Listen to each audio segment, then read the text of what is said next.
Hello, and welcome back everyone to Foxboro's Fortress. This is Foxboro's Fortress, your home for all the latest on the New England Revolution.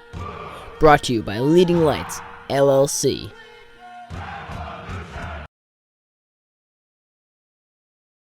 Hello, welcome back everyone to Foxboro's Fortress, your home for all the latest on the New England Revolution. Once again, I'm Cecil Kenney, and the Revolution won again.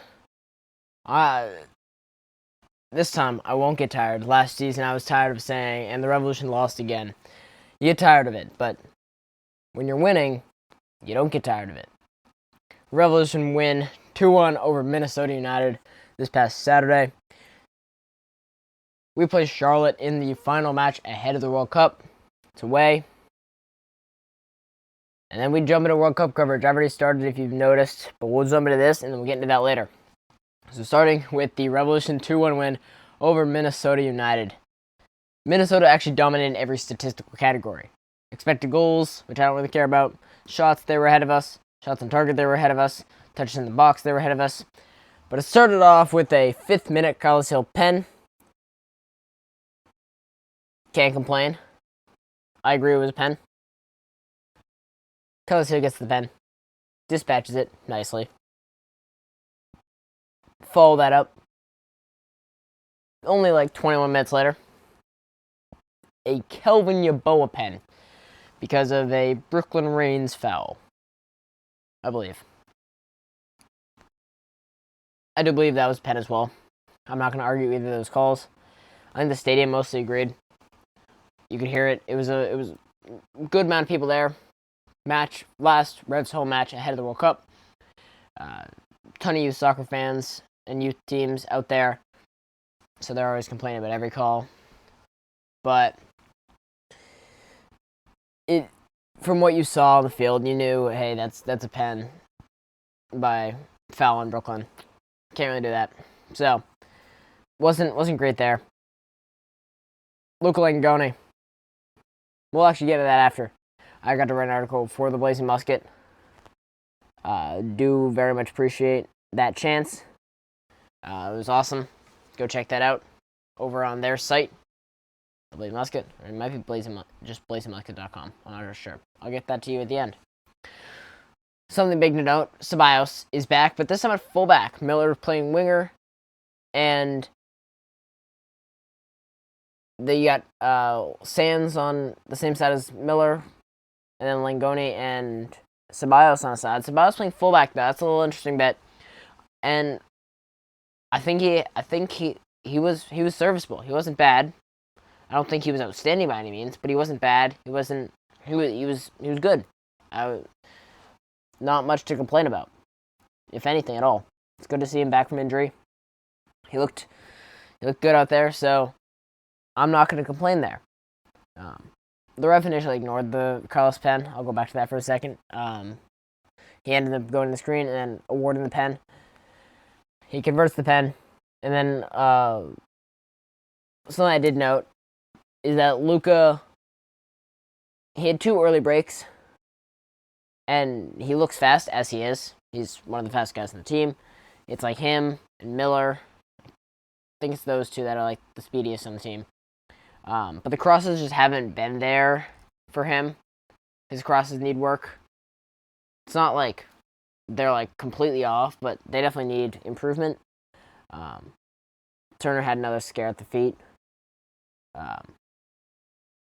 Gets it off his foot barely, which ends up going to Minnesota, which snakes through and they score, but it's called offsides. From what I remember, it was close, but I might be way off with that. So, yeah. Minnesota get their pen. Yeboah sends Turner the wrong way. Yeah, and then there's words exchanged between Yusuf and Pereira. Little squabble is, I think, what you'd say there. Because it wasn't a fight. There was, like, 2 shoves. So maybe a little squabble. It might be a scuffle. It's not a fight. It's not a brawl. It's not just yelling. There was physical content involved. So I don't know what you call that. I'm going to call it a scuffle. because you had Cecil get involved. You had a few guys just kind of go over and like trying to separate the guys. Yeah, so keeping that in mind. That was after the Yeboah pen.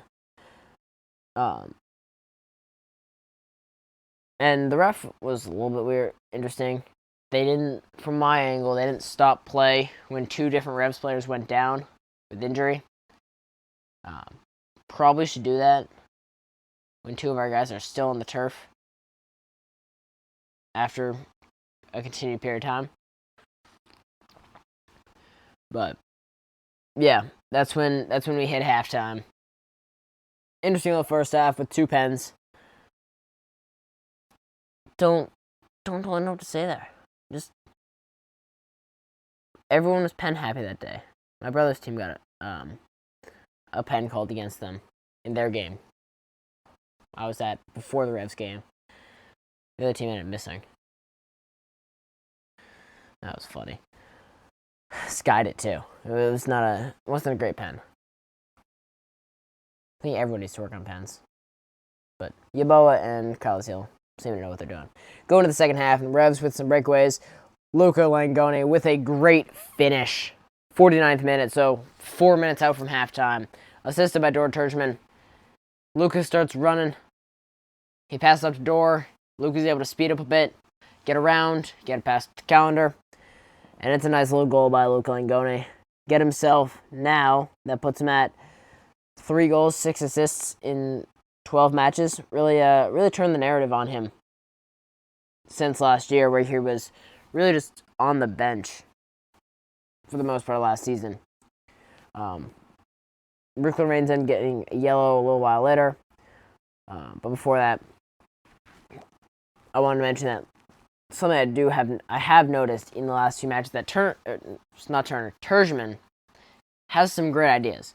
You can see when he plays his ideas and where he sees the ball going.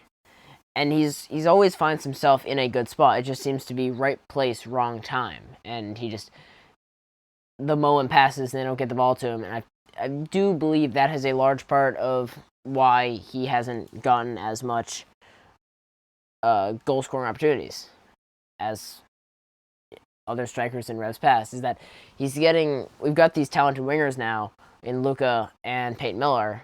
He's not really getting those opportunities to get the ball because they're able to take it themselves. And there haven't been as many fantastic crosses. I mentioned earlier Luca needs to work on his crosses. Peyton's still definitely learning the position of winger. He seems good on the wing, but I feel like practice is necessary there. He's learning a completely new position as a professional. So, yeah. Turgeman, he needs to score more, but I don't think it's completely his fault. Yeah, Ceballos is playing high up. He's getting in good positions, and I think that's part of how he's playing fullback. And I did like it. It looked good. Ceballos did almost have a mistake leaving it on the goal line for Turner, but he was able to clear it away. Brooklyn Reigns gets a yellow in the 70th minute. Some subs along the way.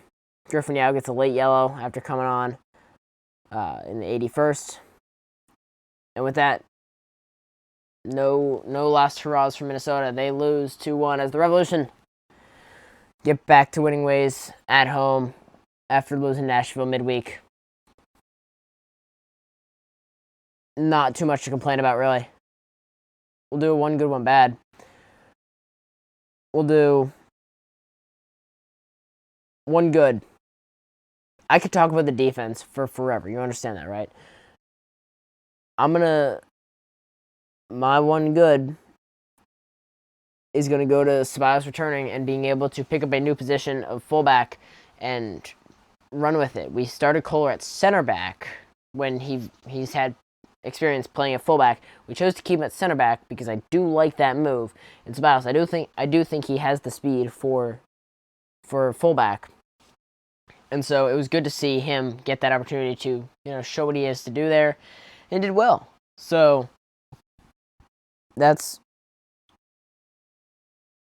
good. One bad. Turgeman isn't getting the ball in the spaces he's getting in. Langoni's crosses could be better. And then, what do we do with defense when Eli Feingold comes back?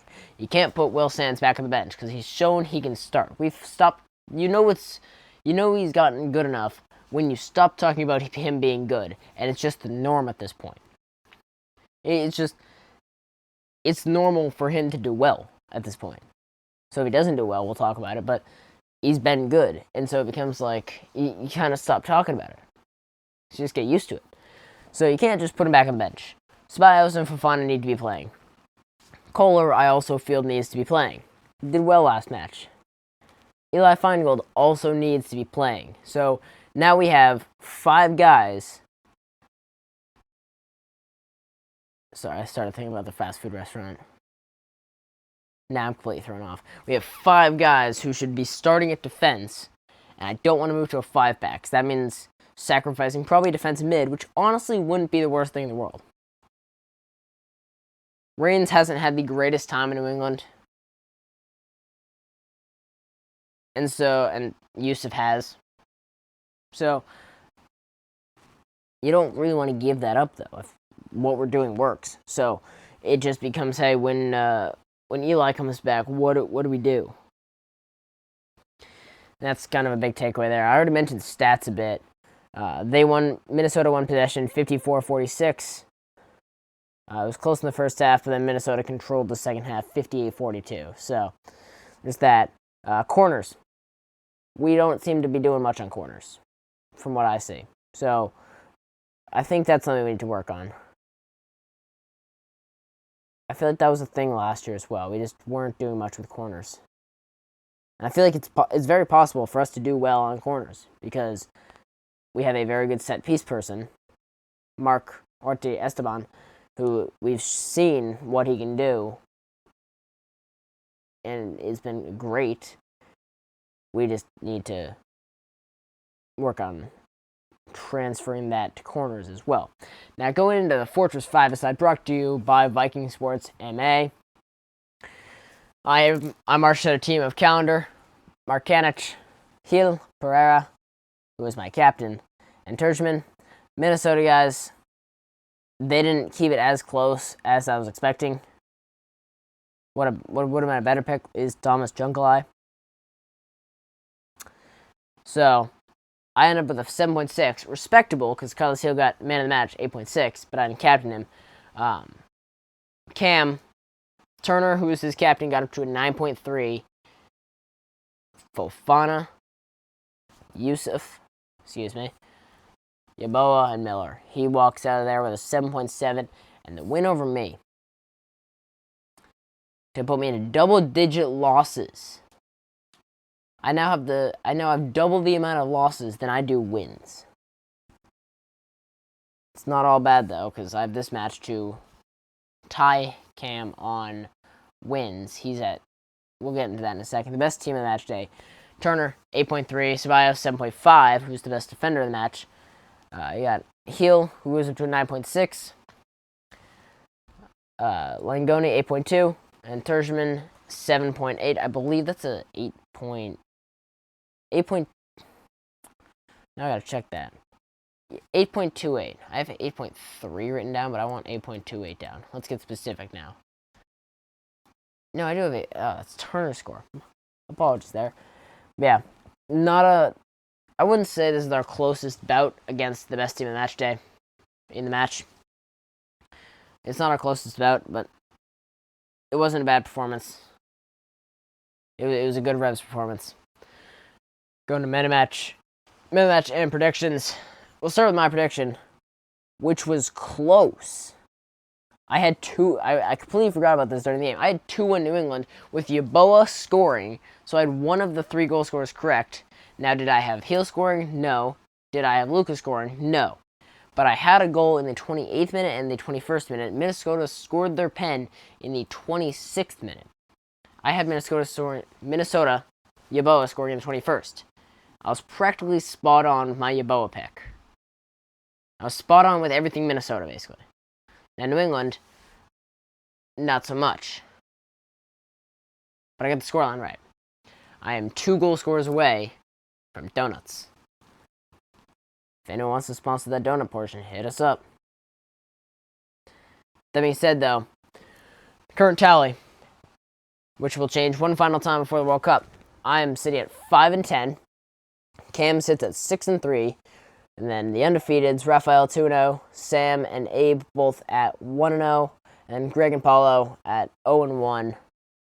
If either of you want revenge and are listening, hit us up. I'll get you on next time. And you can go into the World Cup break at 500. But yeah, it was a nice Revs match to watch because the crowd was actually into it. Ton of youth soccer guys out there. And overall, we ended up winning. It's a really nice environment. And the Revolution won. Can't ask much more. That being said, I'll send it over to Leading Lights LLC, the sponsor of the podcast, before we jump into the Charlotte match look ahead. Unlock the power of your platform data with Leading Lights, experts in transforming raw numbers into compelling benchmarks. Leading Lights helps a variety of companies turn insights into engaging stories that drive growth. Elevate your brand with data-driven content that captivates your audience and sets you apart from the competition with Leading Lights. Visit their website at leadinglights.io to see how you can transform your platform data. Hey, a little back one too. Foxboro's Fortress, your home for all the latest on the New England Revolution. Once again, I'm Cecil Kenney, and the Revolution will finish their first half of the MLS campaign against Charlotte away from home before we go to World Cup break. Obviously, Foxboro's Fortress will have a lot of coverage on the World Cup. I'll kind of run through that real quick, and I'll do that again at the end. Me personally, Cecil Kenney, I'll be writing articles on everything going on in our backyard, being Boston Stadium, Gillette Stadium, Foxboro Stadium, whatever you want to call it at this point. So all, I believe, 7 matches at Gillette I will be covering. I've already started writing articles. The third one should come out the day you're seeing this podcast. May even be already out, depending on when I decide to post it. I just need to add an image to it and post it, which takes a slight bit more effort than I'd prefer. Cameron, I need to ask him what he's covering. I'll make sure to confirm what he's covering. From what I hear, he'll be covering the United States and their journey along with big moments throughout the tournament. Yeah, that's from what I know. And then there's a high likelihood we'll meet for a weekly or every other week podcast. It'll probably be every week. And we just talk about the tournament. We'll have guests on throughout, and we'll have a blast. World Cup is going to be incredibly fun. People are saying this is going to be the most saturated World Cup of all time. When you get down to the round of 32, round of 16, it's the same World Cup as ever before. You just get more games. And maybe the group stage won't be as exciting because there's a lot more teams and there's not really one group of death. But also, it's more World Cup. We're stretching from beginning of June to end of July. We have ourselves just about all of June and all of July of just pure World Cup soccer right in our backyard. The United States, Canada, Mexico. It's going to be a fun summer. Just got to trust me. Now, Charlotte, we already played them once. They weren't bad, and we won, but this is also the team that I said was our most evenly matched Eastern Conference opponent. Now, I wish I'd said this last time. I wish I'd said that Minnesota's our closest, what's the term I just used? Closely, in skill level. You get what I'm saying. Minnesota and Charlotte are the closest 2 teams to us, one in the East, one in the West. In my opinion. It took a 90 plus 7 minute pen from Cecil to beat Charlotte last time. Now, Did the Revs seem in control of that match? By far. The Revolution ran that match, and it just so happened that our only goal came in the 90+7. Dominated possession, dominated shots. This was the Revolution's game, and we had a good game. Zaha did not have a good game. Now, this could be Zaha's last game from what I hear from Tom Bogart. I want to shout out my dad for letting me know about that. That's helpful. I didn't see that until he mentioned it, so appreciate it. And so the Revolution will enter this match with 2 months. We play on the 23rd against Charlotte. The next match is against Toronto on July 22nd. That's the May 23rd to June 23rd. And June 23rd to July 23rd. So just under 2 full months of no Revolution soccer. We will be back, and we kick off on a Wednesday, by the way. Then we play again on Saturday, so it's going to be like a rude awakening for us. Just jump right back into Revs content. So that'll be fantastic. But yeah, can the Revolution finish on a 2-game win streak against away now at one of the harder environments to play in MLS? And I do think so. We'll get in that in a second. It's Fortress 5-Side time, brought to you by Viking Sports MA. Cameron, he kicked us off, and his first pick was Matt Turner. He's we've seen, he's a huge Turner guy. And who isn't at this point? But first pick, not my favorite. This is also the last 5-a-side that we will have with the current captain rules. We'll be back after the World Cup, and we'll explain those before we do our first 5-a-side against Toronto. Back from the World Cup. So he picks Turner. He captains Turner. I have 2 picks. I go Luca Langoni and I go Carlos Hill. I don't feel I went wrong. He goes Pep Biel and Peyton Miller. Fair picks. I go from there Al Hassan Yusuf and Mamadou Fofana. And I want to stick to my guns with Fofana, carry him through the World Cup, and then go from there. I don't know the future of where Ethan Kohler stands and where Eli Feingold stands and where Brian Ceballos stands. Do we see Ceballos back to center back? Do we see the switch between him and Kohler? Not totally sure what we're going to see there. So that's where I sit on that. After I go Fofana, Cameron finishes his last 5-a-side before the World Cup with Brooklyn Reigns making his 5-a-side debut. I've been waiting for this moment because I really wanted him to succeed enough for me to pick him, like the second pick or the first pick in 5-a-side. And he hasn't had the consistency for me. But he's done enough for Cam to pick him with his 4th pick of 5-a-side. And he'll finish it out with Dort Terjman.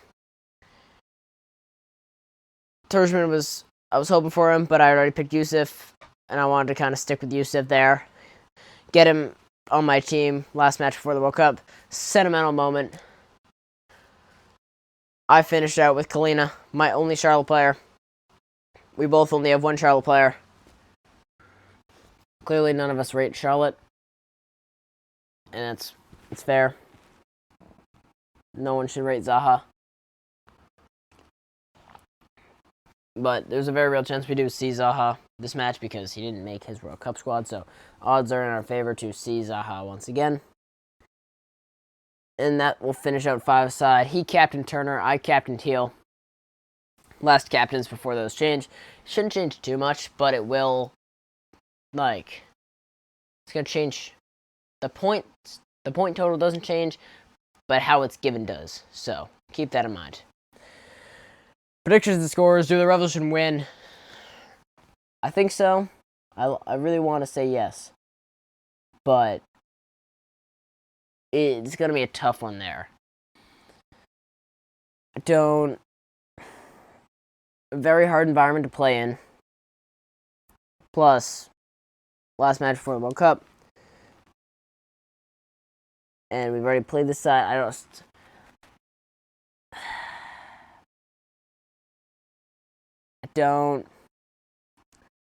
don't see a loss. I'll say that much. We're not losing. But do I see us winning? Yeah, I do. It's gonna be a high-scoring game though. 3-2 New England. Going high scoring here. Now, because I picked 2 Charlotte people to score, now I have to figure out who's on their team. Charlotte FC will actually strike first. Home territory. And Pep Biel, B-I-L, in the 17th minute. The Revs respond 6 minutes later, 23rd minute. I did that math right. With a goal from none other than Luca Langoni. That's not going to be Luca's last, though, as Luca Langoni will score one more time before halftime. The 41st minute. The Revolution lead going into half 2-1. They're not done. The Revolution will end up scoring their third through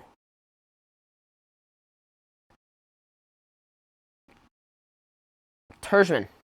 Terjman's going to get a goal on the final game before the World Cup. Terjman in the 79th, just before the 80th. And the Revolution are sitting pretty. We get a scare, as in the 86th minute. Charlotte's a guy that I actually rate semi-highly. Former Sturm Graz player, David Schnegg, at Schnegg. In the 86th, from fullback, he'll score. But the ref will call full time after 4 minutes of extra time. The Revolution will win 3-2. Biel, then Langoni, Terjman, and then Schnegg. That's 3 Revs. That's 2. Yep, had to do a little recap there. With that being said, though, no transfer news, but hopefully soon, because the window actually opens semi-soon. So, we'll make sure to keep you posted on that. With that being said, though, World Cup plans, as I mentioned before, I'll be covering everything Foxboro / Boston / Gillette related. I'll also be covering any storylines about the Revs, so we'll be talking about Bosnia a good bit, as Esmir Bayraktarovic made their squad, and will be playing in the World Cup, which is fantastic. Leo Campana will not, as another injury sidelines him. He hasn't played since St. Louis. That's crazy to think. He won't play again before the World Cup. It is unfortunate. He's just very injury prone. And I do want him to succeed, but he just hasn't succeeded, as he's just been injured so often. You can't. It's just unfortunate there. And then Cameron will be covering, hopefully, from what I remember, the U.S. and major storylines around the tournament. We'll have guests on the podcast. I'll be having articles come out regularly. We ain't done. The World Cup's coming to our backyard. We're excited. Now, make sure you're following us on X and Instagram at Foxboro's Fortress. Now, go check out c.k.focus on Instagram. That's it's been my photography account, but I want it to be a bit more versatile. Little launch. I posted on the Fortress story on Instagram. And I'm going to cover soccer culture around the U.S. I want to showcase the teams that don't get talked about. I love what USL is doing and how they're about to step into Pro Rel. And I want to learn and showcase these teams in USL and what they're doing, because it's still a good brand of soccer down there. So I do want to showcase not even just USL, MLS Next Pro. There's quality all around the US that doesn't get talked about enough. that through Foxboro's Fortress, I've been able to build a platform where I can showcase that through the media skills that I've built.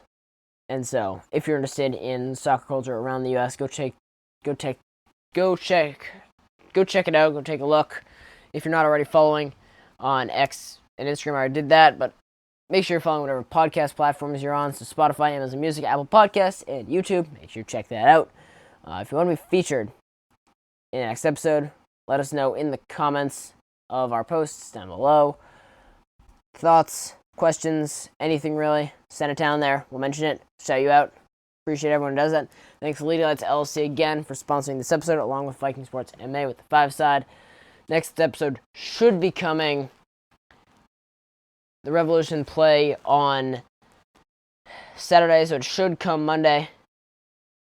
And then you'll hear radio silence for podcast-wise, I think until the Sunday after that, until we do... Is it the Sunday after that? Is it that Sunday, or is it the Sunday after that? Let's go to calendar. The Revolution play, and then we'll release on Monday. We record on Sundays, that's why I keep saying Sunday. So, we'll probably... Let's do some math while you're here. Yeah, so our World Cup stuff will start, looks like June 7th, because just after that, the Saturday after that, World Cup's already going. So, the 7th is when our, World Cup kickoff episode will be. We'll hope to have a big-name guest on there, so keep an eye out for that. You'll hear a podcast just break for a week, and that'll be us preparing ourselves for 2 months of back-to-back-to-back nonsense. The World Cup, where Kukurau... Shout out. That's the only way you can say it. Gotta love it. With that being said, next episode should come Monday. With that being said, though, this is Ben. I'm keeping you all here for way too long. This was Foxboro's Fortress.